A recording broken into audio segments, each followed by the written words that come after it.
Hello everyone, it's Mahasa. So we made it, successfully survived COM 101. Glad we all made it to the end. So I'm sure everyone has created a list of skills that reflects what they learned in the class. I created my own list, and I feel that, and I'm going to share with everyone. And I feel that these skills are useful, and you should remember them outside of the classroom. So jumping right into it. So the first skill that I have is the AMIC acronym. A stands for audience, I is intent, M is message, C is channel. So this acronym is the foundation for all my presentations. Um, before taking this course, I had a vague idea of like how to properly present. So after taking this course, and learning what the AIMC acronym stands for and how it is used in creating a presentation, I'm confident in saying that my presentation skills have improved, and I'm more confident in how my presentations come out.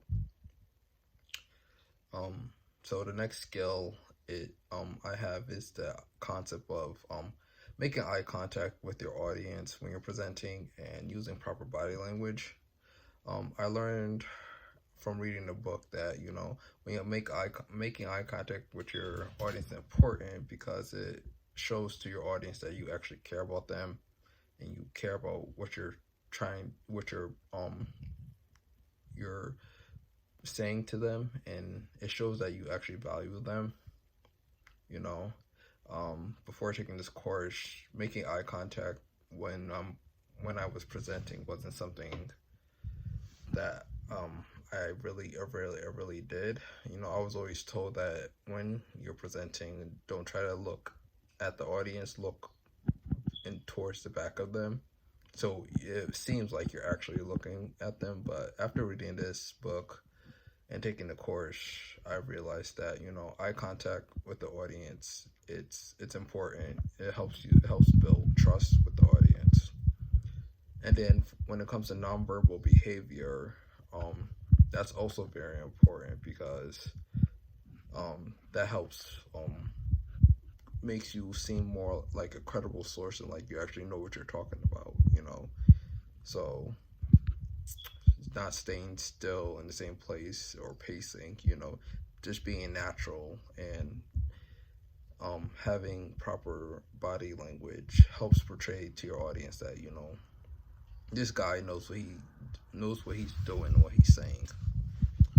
So then my next skill is another acronym, the SPARK acronym.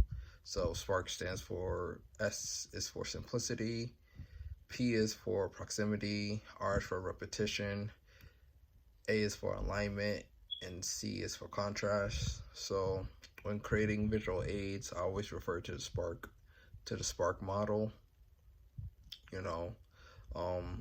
Visual aids are, when used correctly, they're effective in presentations. They help persuade the audience into thinking what you're trying to convince them to think, and it's just a good way of portraying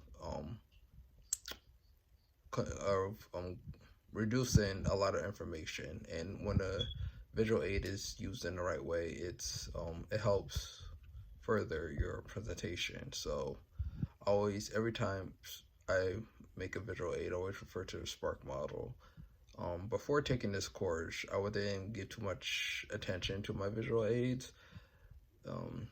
So after taking the course, I have a better understanding of how important they actually are.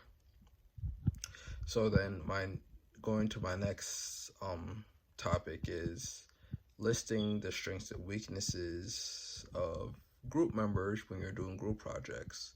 So this concept I found very interesting because by listing the strengths and weaknesses of everyone who's in your group when you're working on group projects, this can help get a better understanding of how how much work everyone can handle and how to allocate all the tasks that need to be done. So you can see who is better at visual aids, who is better at using the computer, and you can allocate tasks that involve that to those people who are better at that.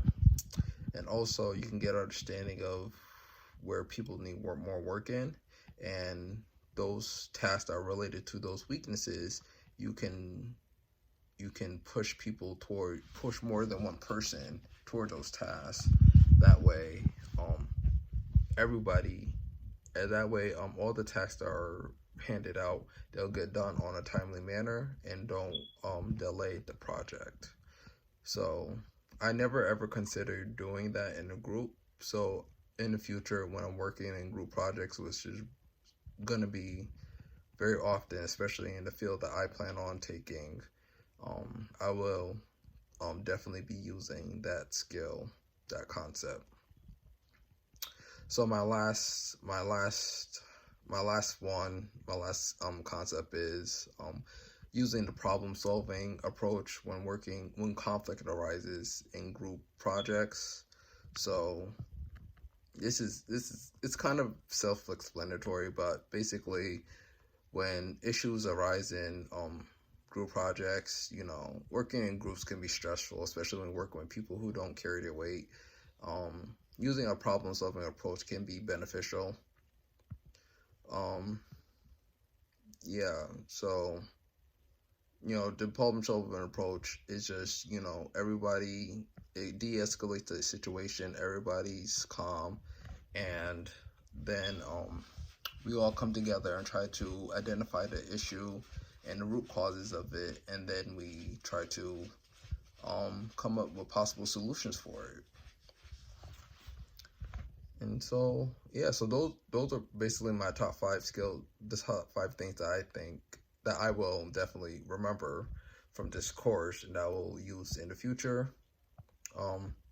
It's been fun, guys. I enjoyed my time here taking this course. I learned a lot, and I'm happy for the time that I spent with you all, and I wish you all the best of luck in your future endeavors. And shout out to all my seniors who are graduating. We finally made it.